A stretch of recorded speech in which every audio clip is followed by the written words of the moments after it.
না, তখন কি করব, রেল স্টেশন যায় 2-4 দিন, থাকার তো জায়গা নেই, ঘুমাইতে হয়। ওইখানেও বাজে ছেলে পেলে ডিস্টার্ব করে।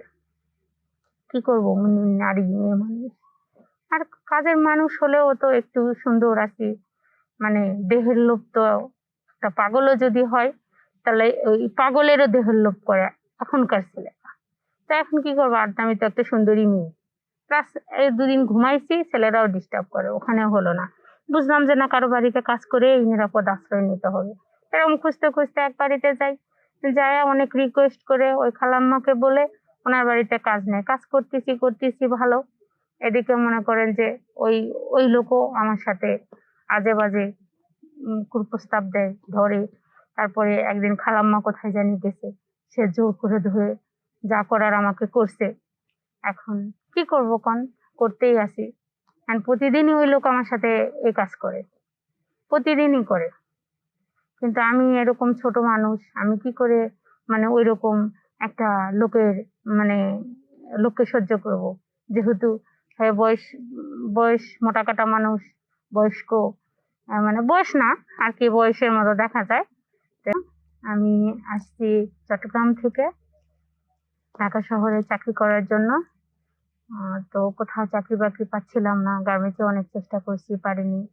হঠাৎ করে এক মহিলার সাথে দেখা হলো, ওনাকে রিকোয়েস্ট করে, উনিও মানে আমার মতোই অন্যের বাড়িতে কাজ করে, উনি আমাকে নিয়ে যায় এক বড় লোকের বাসায় কাজ করতে দিল।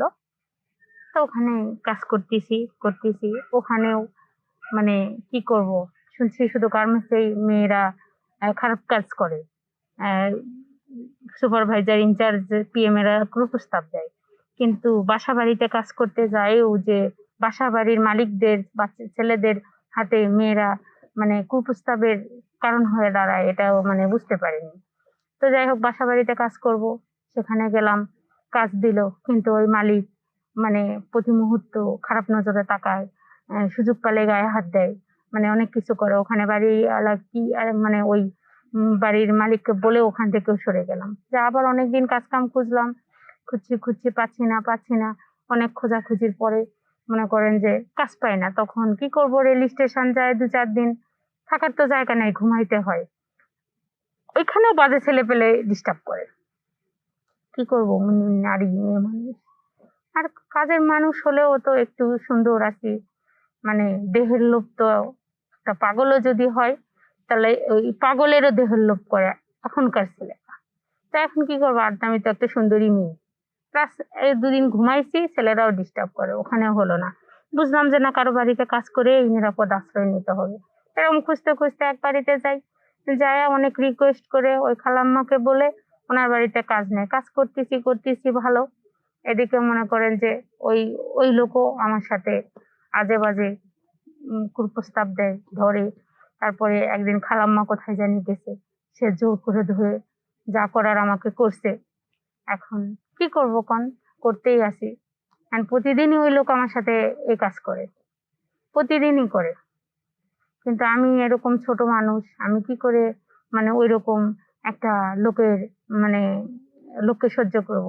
যেহেতু হ্যাঁ, বয়স মোটা কাটা মানুষ, বয়স্ক, মানে বয়স না আর কি, বয়সের মতো দেখা যায়। তো ওনার তো জিনিসটা অনেক মোটা, আমি এখন ওই মোটা জিনিসের চাপ কি নিতে পারি? এখন জোর করে করে দেয়, আমার খুব কষ্ট হয়। আমি এখানে থাকতে চাই না, এখান থেকে বের হয়ে যেতে চাই, কিন্তু বের হয়ে যাইতে পারতেছি না। আপনারা যদি কেউ পারেন তাহলে আমাকে এখান থেকে বের করার চেষ্টা করেন, আমি এখান থেকে বের হয়ে যাইতে চাই। আপনারা যে যেখানে আছেন না কেন, আমাকে চেষ্টা করে এখান থেকে একটু বের করে নিয়ে যান।